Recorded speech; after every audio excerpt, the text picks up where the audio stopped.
So, for today's video guys, nag-cravings ako. 10 PM na niyan. Kaya ang lulutuin ko na lang para kainin is yung stock namin sa bahay.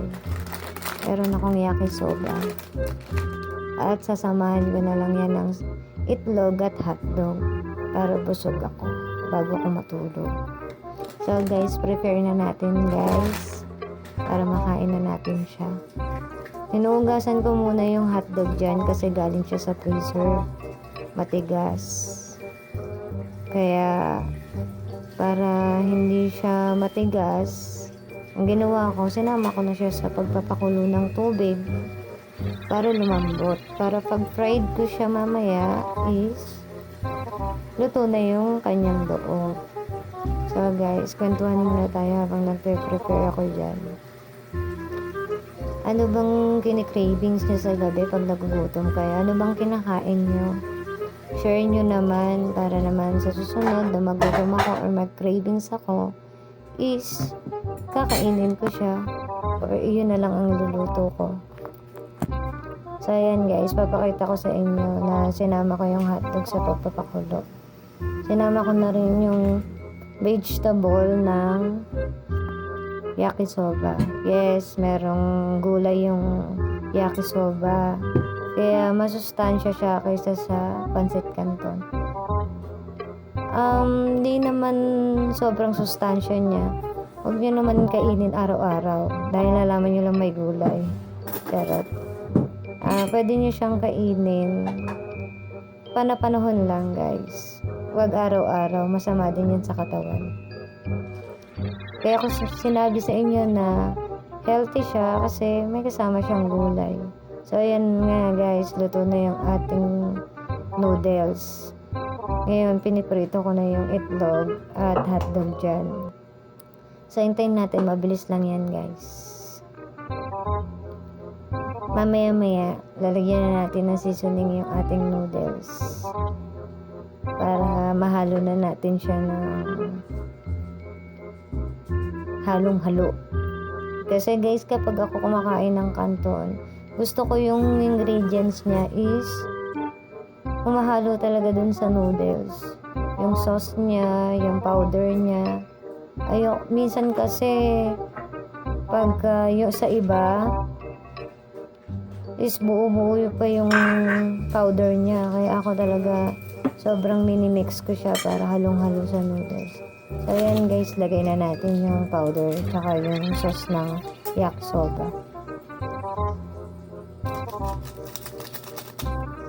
Tapos yung sauce. O diba guys? Kasi guys, alam nyo, yung mga ganyang pagkain hindi naman kasi talaga yan kinakain araw-araw. So bihira lang dapat. Kasi masama din yan sa ating kalusugan.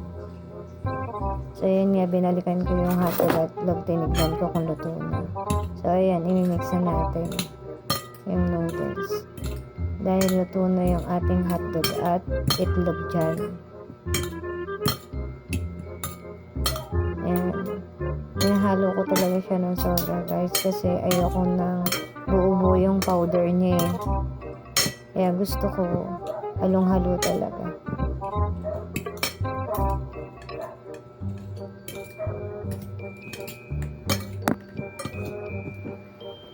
So ayan guys, tapos na yan. Lalagay na natin yung toppings nating itlog at hotdog.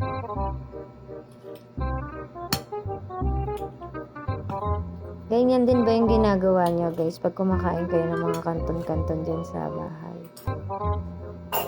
Kasi ako madalas partner talaga ng pancit canton or yakisoba is itlog. Ngayon ko lang tinaray na maghalo ng hotdog. So ayan guys, yung finished product natin. Yakisoba with hotdog and egg. Tikiman time na guys. Try natin.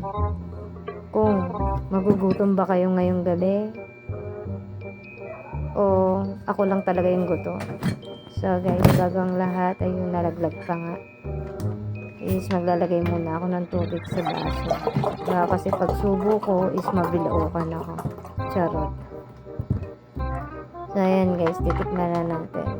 Tikman na natin kung anong resulta ng ating niluto. So ayan, unang subo. Gutom na gutom talaga ako dyan guys. Kasi talagang pag kumakain ako, nako, diet din. Kaya sa gabi talaga ako masyadong nagugutom. Sa umaga hindi naman. Approve din daw. Yan pa nga, sinubo oh. Mainit pa. Aray. Charot. Mainit talaga yun guys. Napaso pa dila ko na. So ayan, tingnan na natin yung itlog. Kasama na yakisoba.